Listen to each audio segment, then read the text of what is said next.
আসলে এটা উত্তর দেওয়া আমার জন্য কঠিন, কারণ আমি তো আর রেগুলারলি এখানে আসার সুযোগ হয় না।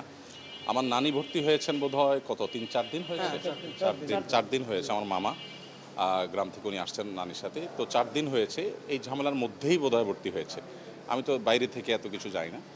আর যা কিছু ঘটেছে এগুলো আসলে সোশ্যাল মিডিয়াতে খুব বেশি আমি অ্যাক্টিভ না থাকার কারণে ডিটেইল আমি আসলে জানিও না, পরিপূর্ণ মন্তব্য করা কঠিন। তবে এটুকু বলবো যে বাংলাদেশে তো আসলে যে পরিমাণ চিকিৎসা প্রার্থী মানুষ আছে, সে পরিমাণ চিকিৎসা সেবা দেওয়ার ব্যবস্থাপনা আসলে বাংলাদেশে নেই। এটা তো আমরা কেউই অস্বীকার করব না। না সেই প্রয়োজনীয় ডাক্তার আমাদের আছে, না সে পরিমাণ হসপিটাল আমাদের আছে আসলে। তো এর মধ্যে যে অনাকাঙ্ক্ষিত ঘটনাগুলো ঘটে, বিশেষ করে আদ্দিন হসপিটালে যে অনাকাঙ্ক্ষিত ঘটনা ঘটেছে, সন্দেহাতীতভাবে এটা আমাদের সবাইকে পীড়া দেয় এবং এটা কষ্টদায়ক। কিছুদিন আগে আমরা একটা বাচ্চা মুসলমানি করতে গিয়ে একটা হসপিটালে মৃত্যুর ঘটনাও কিন্তু আমরা শুনেছি। এই যে আপনার ভুল চিকিৎসা বলেন কিংবা অবহেলাজনিত মানুষের মৃত্যু বলেন, এগুলোকে কমিয়ে আনার জন্য আমার মনে হয় খুব পরিকল্পিতভাবে আপনার কাজ করা দরকার। এই হসপিটালে আপনি যেটা জানতে চেয়েছেন আমি কি দেখেছি, আমি তো এটাতে একটু অভিনব কিছু জিনিস দেখি, যেমন জুতা খুলে প্রবেশ করতে হয়। আমি এটা অন্য কোনো হসপিটালে দেখি নাই। তো ফ্লোরগুলো বেশ পরিষ্কার দেখি, বাট একেবারে ভেতরে লেয়ারে লেয়ারে যে তো আর আমার দেখার সুযোগ হয় না, আর সেভাবে আমার অনেক বেশি আশাও হয়নি। তো আমার নানির কথা বলতে পারি, উনি আলহামদুলিল্লাহ যথেষ্ট ইমপ্রুভড, এবং সেটাকে আমার নানি হিসাবে ইমপ্রুভ কিনা আমি জানি না, যদিও উনি আমার নানি হিসাবে পরিচয় হয়তো ভর্তি হন নাই। তো আলহামদুলিল্লাহ আমি যেটুকু দেখেছি আমার রোগীর ক্ষেত্রে বলতে পারি আমি আলহামদুলিল্লাহ ভালো দেখেছি। বাট যেই ঘটনা ঘটেছে সেই ঘটনা নিয়ে যদি বলতে বলেন, তো আমি বলবো যে এই ঘটনার জন্য আমার মনে হয় যারা ভিকটিম তাদের ক্ষতিপূরণ এটা নিশ্চিত করা দরকার। শুধু এখানেই নয়, এরকম ঘটনা তো প্রায়ই ঘটে আমাদের দেশে। এই ঘটনাগুলো যখন ঘটে তখন সমাধানটা কি আসলে? মাথা ব্যথা হলে তো মাথা কেটে ফেলার সমাধান না, মাথা ব্যথা হলে মাথা ব্যথা ট্রিটমেন্ট করার সমাধান। সো আমার তো মনে হয় যে ইসলামের দৃষ্টিকোণ থেকেও যদি আমরা দেখি, আল্লাহ রাব্বুল আলামিন ক্ষতিগ্রস্তকে ক্ষতিপূরণের ব্যাপারে অত্যন্ত শক্তভাবে শরিয়ার সুস্পষ্ট বিধান দিয়েছেন। অতএব সেটা যদি আমরা কার্যকর করতে পারি, সেই বিধান যদি হয় এবং সেটা যদি কার্যকর হয়, তাহলে এই ধরনের অনাকাঙ্ক্ষিত ঘটনা কিন্তু আস্তে আস্তে কমে আসবে আমার মনে হয়। মূলত আমাদের দেশে কোনো দায় আপনার কোনো ভিকটিমকে তার ক্ষতিপূরণ দেওয়ার মধ্য দিয়ে দায় নিতে বাধ্য করার নজির নাই। এটা আমার মনে হয় স্থাপন করাটা সবচেয়ে বেশি জরুরি। এটা যদি করা যায় তাহলে ইনশাআল্লাহ হয়তো সমস্যার সমাধানের পথ পাবো। বাকি সম্প্রতি যে দু একটা নিউজে দেখলাম যে আপনার হসপিটাল বন্ধের কথা, এটা আমার তো মনে হয় যে এটা হলো মাথা ব্যথার কারণে মাথা কেটে ফেলার মতো আর কি। শত শত হাজার, বিশেষ করে এখানে তো আমার 7 বছর একটা বাচ্চা আছে, বাচ্চাটা মুসলমান এখানে হয়েছে আরও 5-6 বছর আগে।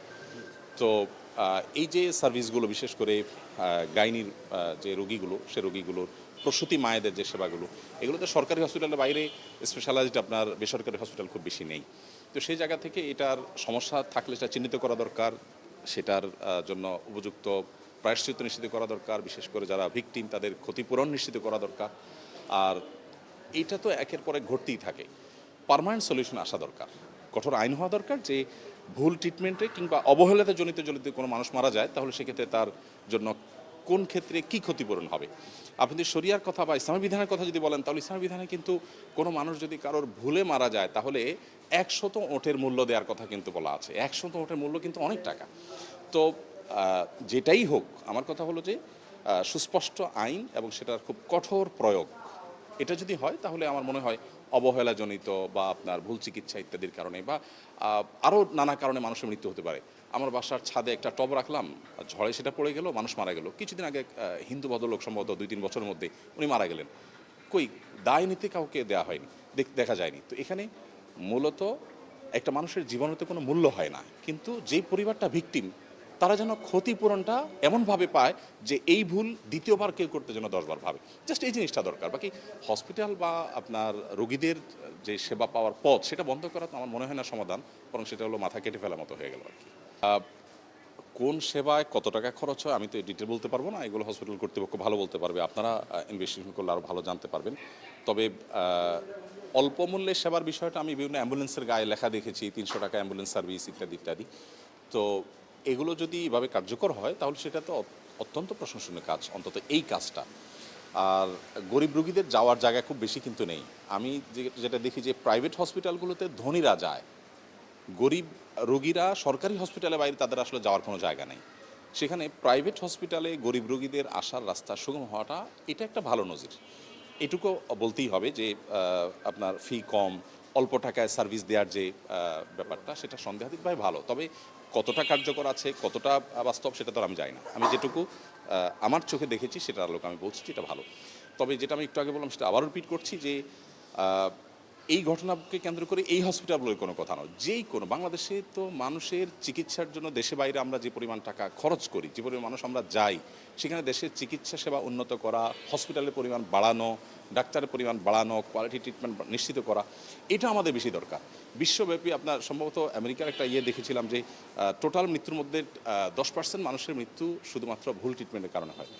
তো এই অবস্থা যখন বিশ্বজুড়ে আছে, আমাদের কাজ করা দরকার কীভাবে এটা রেশিওটা কমে আনা যায়, কীভাবে শক্ত আইন করে সেটা যথাযথ প্রয়োগ করে, যাতে করে কেউ ভুল করতে 10 বার চিন্তা করে যে তাকে কঠোর মাশুল দিতে হবে। এটা আমার মনে হয় সমাধান। হসপিটাল বন্ধ করলে তো গরিব মানুষগুলো কোথায় যাবে? এটা তো সন্দেহাতীতভাবে মানে সমাধান হতে পারে না আর কি, আমার মনে হয়।